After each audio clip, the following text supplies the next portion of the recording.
सत्ता में 27 साल बाद बीजेपी की वापसी हुई। बीजेपी ने 70 में से 48 सीटें जीती हैं, लेकिन अब दिल्ली का सीएम होगा कौन, इसका पत्ता खुलना बाकी है। बीजेपी के अंदर केंद्रीय नेतृत्व और नवनिर्वाचित विधायकों के बीच बैठकों का दौर चल रहा है। ऐसे में जिन लोगों के नाम सीएम की रेस में चल रहे हैं, उन्होंने अपनी तगड़ी मार्केटिंग शुरू कर दी है ताकि आला कमान को रिझा सकें। लेकिन सूत्रों की माने तो आला कमान ने सीएम का नाम तकरीबन फाइनल कर लिया है। ऐलान होना बाकी है। बीजेपी का केंद्रीय नेतृत्व अभी सिर्फ इतना ही बता रहा है कि दिल्ली का सीएम सिर्फ और सिर्फ पीएम मोदी के संकल्पों को पूरा करने वाला होगा। दिल्ली में सीएम पर सस्पेंस जल्दी खुलने वाला है। जेपी नड्डा के साथ नवनिर्वाचित विधायकों की बैठक में क्या तय हुआ? दिल्ली के सीएम के लिए क्या सोच रहा है बीजेपी आला कमान? क्या दिल्ली का सीएम तय हो गया है, सिर्फ औपचारिक ऐलान बाकी है? क्या दिल्ली के नए सीएम को बीजेपी शीश महल में रखेगी? क्या पीएम मोदी के विदेश दौरे के बाद ही होगा सीएम के नाम का ऐलान?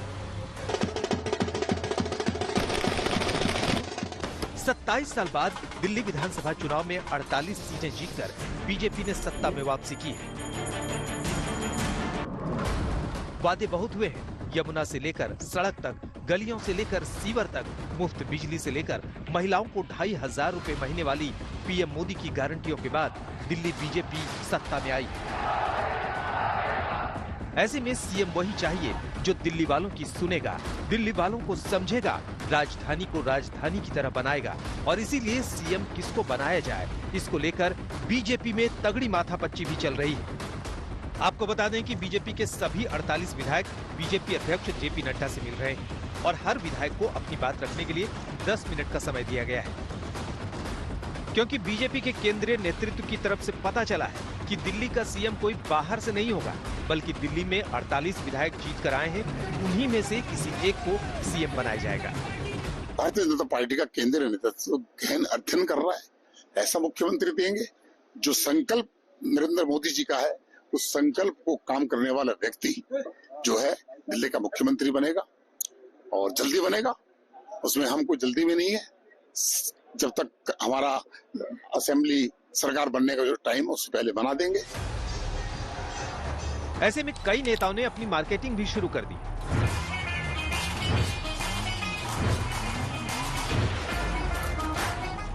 अब विजेंद्र गुप्ता को ही ले लीजिए। उन्होंने सोशल मीडिया प्लेटफॉर्म एक्स पर एक वीडियो पोस्ट किया है, जिसमें वो बता रहे हैं कि कैसे उन्होंने केजरीवाल को हराने के लिए सड़क से संसद तक संघर्ष किया है। सिर्फ विजेंद्र गुप्ता ही नहीं, दिल्ली के सीएम की रेस में आगे चल रहे प्रवेश वर्मा भी अपनी तगड़ी मार्केटिंग कर रहे हैं।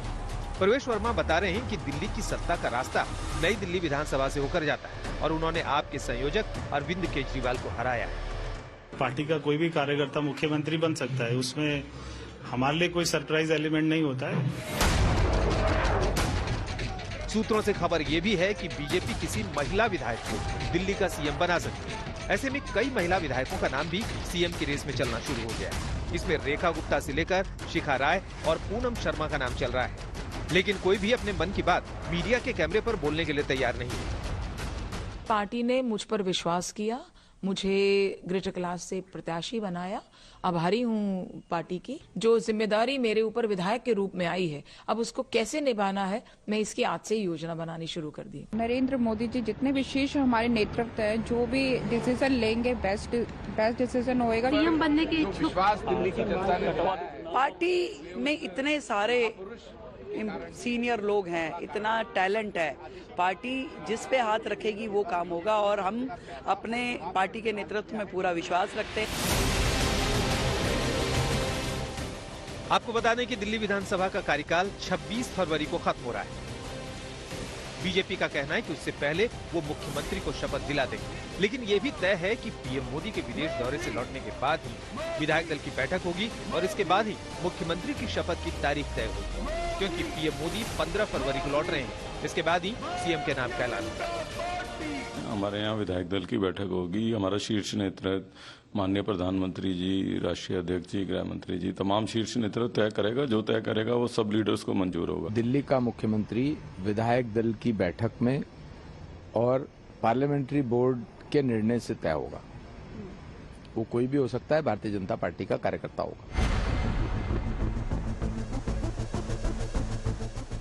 अब सवाल ये भी लोगों के मन में उठा है कि बीजेपी जिसको दिल्ली का सीएम बनाएगी, क्या वो शीश महल में रहेगा? तो आपको बता दें कि बीजेपी ने पूरी तरह से क्लियर कर दिया है, शीश महल में सीएम का रहना तो दूर, बीजेपी का कोई भी कार्यकर्ता उसके आसपास भी नहीं फटकेगा। शीश महल में तो मंत्री और मुख्यमंत्री का जाने का सवाल ही पैदा नहीं होता। भारतीय जनता पार्टी का कार्यकर्ता भी 100 फुट की दूरी से जाएगा। वहां की तो परछाई भी बड़ी बेकार है। और मैं एक महामंत्री के नाते प्रदेश का मैं ऐसा विचार रखूंगा कि शीश महल को भ्रष्टाचार का म्यूजियम बनाया जाए। लोग जब कुतुब मीनार देखने आते हैं, बिरला मंदिर देखने आते हैं, अक्षरधाम देखने आते हैं, जंतर मंतर देखने आते हैं, तो जंतर मंतर के पास एक भ्रष्टाचार का नमूना केजरीवाल का जो था, अन्ना हजारे के कंधों पर बैठकर जो उसने भ्रष्टाचार की हदें पार कर दी, तो लोग देखने आएंगे तो लोगों को लगेगा कि वास्तव में दिल्ली की जनता बधाई की पात्र है। ऐसे पापी व्यक्ति को उन्होंने विधानसभा तक जाने से रोक दिया। आपको बता दें कि बीजेपी विधायक विजेंद्र गुप्ता ने तो एलजी को चिट्ठी भी लिखी है कि पूर्व मुख्यमंत्री अरविंद केजरीवाल के आधिकारिक आवास 6 फ्लैगस्टाफ रोड पर अवैध निर्माण किए गए हैं, नियमों का उल्लंघन करके वहां निर्माण किया गया है, इस पर तुरंत कार्रवाई की जाए। आसपास की सरकारी संपत्तियों पर जो अतिक्रमण किया गया है उसे तुरंत हटाया जाए, क्योंकि बीजेपी का आरोप है कि अरविंद केजरीवाल ने जनता के धन का दुरुपयोग कर अपने सरकारी आवास को भव्य शीश महल में बदल दिया, जो पूरी तरह से अवैध और अनैतिक था। बीजेपी का कहना है कि इस आवास का क्षेत्रफल 10,000 वर्ग मीटर से बढ़ाकर 50,000 वर्ग मीटर कर दिया गया, जिसमें आसपास की सरकारी संपत्तियों पर अवैध कब्जा किया गया। बीजेपी से लेकर पीएम मोदी ने पूरे चुनाव में शीश महल को मुद्दा बनाया और अब मांग है कि शीश महल को केजरीवाल के भ्रष्टाचार का म्यूजियम बनाया जाए और उसे दिल्ली घूमने आने वालों को दिखाया जाए। दिल्ली से सुशांत मेहरा और कुमार कोडाल के साथ आज तक ब्यूरो। हिमांशु मिश्रा हमारे सहयोगी हमारे साथ इस खबर पर जुड़ रहे हैं। हिमांशु, ये वैसे ज्यादातर लोगों के लिए आउट ऑफ सिलेबस ही सवाल है, लेकिन सिलेबस इतना जरूर तय है कि जो विधायक इस बार जीते हैं उन्हीं में से किसी एक को बनाया जाएगा। जो 4 महिला चेहरे वो भी हम कल से दिखा रहे हैं, जो 4 दलित चेहरे वो भी दिखा रहे हैं। आज 10 विधायकों की जेपी नड्डा बीजेपी अध्यक्ष से मुलाकात भी हुई है। क्या समझ में आ रहा है और कब तक ऐलान होगा? पीएम के लौटने का इंतजार होगा?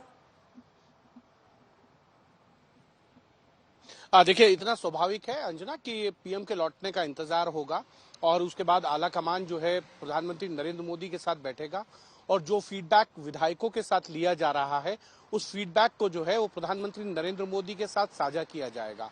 जिस दिन भारतीय जनता पार्टी ने दिल्ली में जीत दर्ज की थी 48 सीटों पर, उस दिन प्रधानमंत्री नरेंद्र मोदी ने कार्यकर्ता और देश की जनता को संबोधित करने के बाद जो है सभी सांसदों के साथ, प्रदेश अध्यक्ष के साथ मुलाकात की थी और एक औपचारिक तौर पर जो है वो फौरी तौर पर बातचीत हुई थी। लेकिन उसके बाद अब विधायकों को बुलाया गया।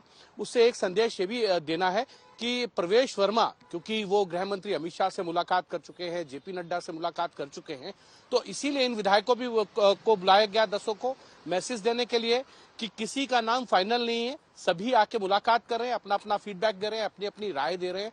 फैसला पार्लियामेंट्री बोर्ड को लेना है। विधायक दल की बैठक के अंदर राय मशुरा होगा, ऑब्जर्वर्स जो भी विधायक दल की बैठक के अंदर राय मशुरा होगा उसको ऑब्जर्वर केंद्रीय नेतृत्व को बताएंगे, फिर फैसला होगा। और यह माना जा सकता है कि जो भी फैसला है उसमें जातिगत समीकरणों को ध्यान में रखा जाएगा, क्योंकि दिल्ली को मिनी भारत कहा जाता है। यहाँ जाट भी हैं, यहाँ पूर्वांचली भी हैं, यहाँ बिहार के लोग भी हैं, यहाँ दलित समाज से भी हैं, यहाँ सिख भी हैं, यहाँ महिला भी हैं, यहाँ गुजर भी हैं, तो तमाम पंजाबी वोटर भी हैं। एक समय में भारतीय जनता पार्टी के लिए जो मेन वोटर थे वो बनिया और पंजाबी वोटर होते थे, उनको भी साधना है। तो जो मुख्यमंत्री के साथ साथ जो मंत्रिमंडल का बनेगा, जिसमें मुख्यमंत्री समेत 7 लोग होंगे, उनमें जातिगत समीकरणों को ध्यान रखा जाएगा। अगर मान लीजिए किसी एक जाति का व्यक्ति बनता है तो एक उप मुख्यमंत्री भी बना सकती है पार्टी, उस पर भी विचार चल रहा है। महिला अगर छोटा सा सवाल है हिमांशु, होंगी तो उसके साथ कैसे समीकरणों को साधना और किनको बनाए।